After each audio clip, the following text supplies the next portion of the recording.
Salam sejahtera Malaysia, denyut nadi suara rakyat bergema di channel ini. Jangan lupa tekan butang subscribe, like dan share. Malaysia kita punya, cintai Malaysiaku, kita jaga kita.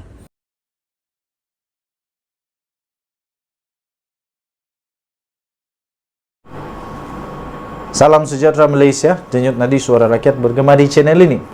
Direct to the point. SPRM diarahkan untuk membuka fail lama Tun Mahathir. Habislah Mahathir kali ini. Betul-betul pening kepala Tun Mahathir kalau betul-betul SPRM buka fail lama Tun Mahathir. Ingat, fail-fail Tun Mahathir mungkin ada di tangan Anwar Ibrahim. Menteri Keuangan sekarang Anwar Ibrahim. Dia juga adalah Perdana Menteri. Nah, yang mengarahkan SPRM untuk segera buka fail lama Tun Mahathir ini tak lain tak bukan, pasti yang selalu buat banyak kontroversi sekarang dengan kenyataan-kenyataan yang panas. Tapi ada kalanya kenyataan itu betul. Kali ini Puat Zarkarsi sekali lagi buat heboh.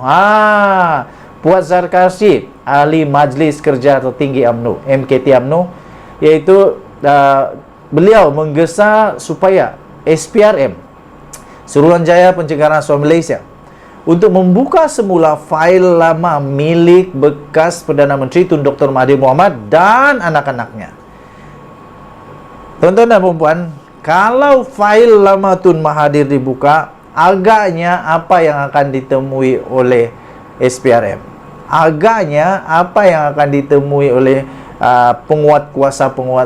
Agaknya lembaga hasil dalam negeri jumpa apa?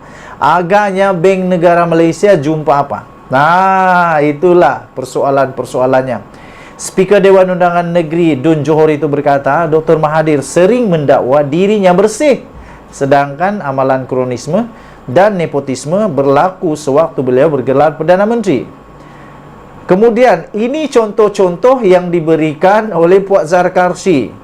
Saya hanya bacakan, Anda boleh lihat ini di sinarharian.com.my, sinarharian.com.my, 17 hari bulan Jun pada pukul 1.37 petang tadi. Diberi tajuk SPRM perlu segera buka fail lama Tun Mahathir, kata Puat Zarkarsi. Jadi, dia bagi contoh. Contoh yang pertama dia tulis di sana, contohnya Petronas melalui MISC Bailout Konsortium Perkapalan milik Mirzan.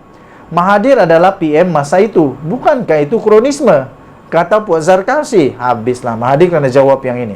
Ini belum lagi kita cakap pendedahan daripada, tapi saya tak yakinlah pendedahan daripada Raja Petra tu, pelarian politik Malaysia tu. Yang tu saya tak berapa nak minat. Kalau dia betul-betul berani balik Malaysia, baru cakap bagus. Okey, itu pertama. Kedua, pada tahun 1997 pula, Mokzani Mahathir adalah pemilik saham terbesar kumpulan hospital pantai. Sekali lagi, Tun Mahathir adalah Perdana Menteri pada ketika itu, kata Puat Zarkarsi. Tapi ini memang fakta. Grup ini menguasai,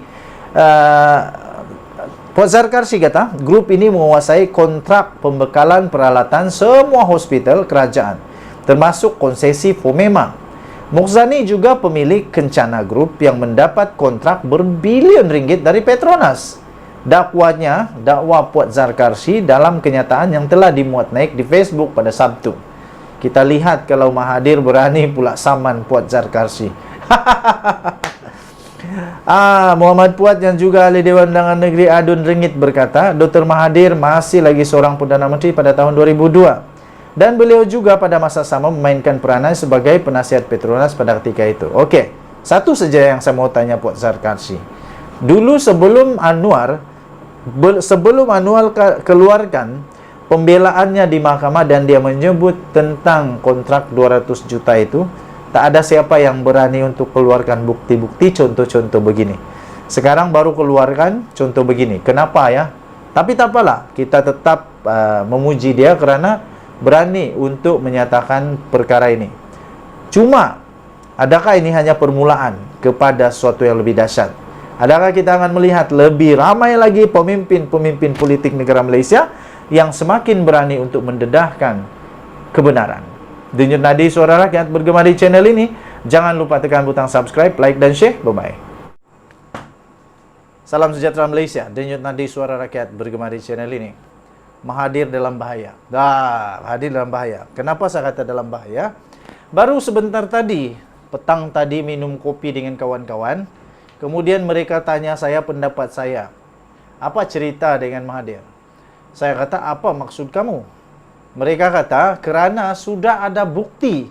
Dan SPRM sudah pun mengeluarkan kenyataan bahawa kemungkinan SPRM akan, bukan kemungkinan, SPRM sedang mencari, sekiranya, bukan mencari, sedang membuat penilaian. Itu perkataan yang lebih baik adalah sedang membuat penilaian sekiranya di dalam Opcom itu terdapat salah laku, terdapat salah guna kuasa, terdapat penyelewengan yang boleh disiasat oleh SPRM. Kerana yang kita tahu, Datuk Seri Anwar Ibrahim telah pun mengeluarkan bukti kukuh di mahkamah melalui pembelaannya.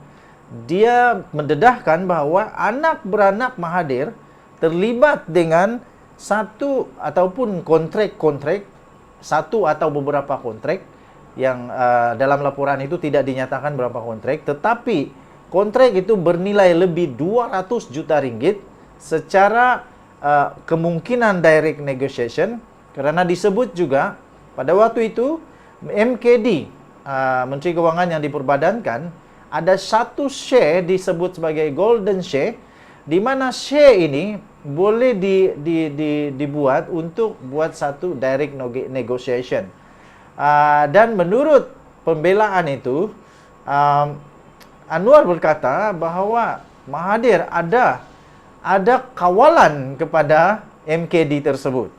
Jadi, sekiranya Mahathir didapati bersalah dan ada konflik of interest, saya kata dengan kawan itu, Mahathir dalam bahaya. Yang kesiannya, Mahathir sekarang dah 98 tahun. Najib Razak kena penjara 12 tahun kerana 42 juta ringgit Malaysia, salah guna kuasa, penyelewengan, rasuah dan sebagainya. Tapi Mahathir pun mungkin ada ciri-ciri itu, sekiranya dijumpai, ditemui oleh SPRM dan dibuat pendakwaan. Kalau 200 juta, entah berapa lama Mahathir boleh kena penjara. Masalahnya sekarang Mahathir dah 98 tahun. Kalau dia kena penjara, mungkin sampai 100 tahun lebih, ataupun tak habis lagi dia punya hukuman penjara, dah boleh bersiap sedia untuk ke alam seterusnya. Okey.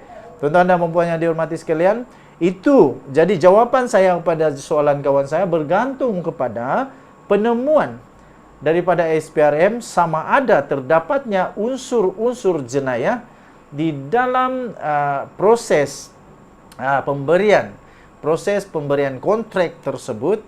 Adakah ada konflik of interest atau adakah terdapatnya unsur-unsur rasuah, penyelewengan, salah guna kuasa dan sebagainya. Tetapi Mahathir nampaknya sekarang ini dah berdiam diri. Selepas saja Anwar keluarkan bukti itu di mahkamah, sampai sekarang Mahathir belum ada apa-apa komen. Jadi melalui laporan itu ditulis di hujung laporan, berita seterusnya akan menyusul. Berita seterusnya akan menyusul. Maknanya ada sambungan kepada cerita ini. Jangan lupa untuk bersama-sama dengan saya seterusnya di dalam perkembangan terkini. Adakah Mahathir akan didakwa atau tidak? Adakah dia akan dipenjara atau tidak? Tetapi ramai kawan kata Mahathir mungkin kena penjara. Begitulah. Tapi saya kata jangan dulu buat andaian cepat. Kita kena biarkan SPRM untuk menyiasat, kemudian biarlah Perundangan Negara Malaysia menjalankan tugasnya. Denyut nadi suara rakyat bergema di channel ini. Bye-bye.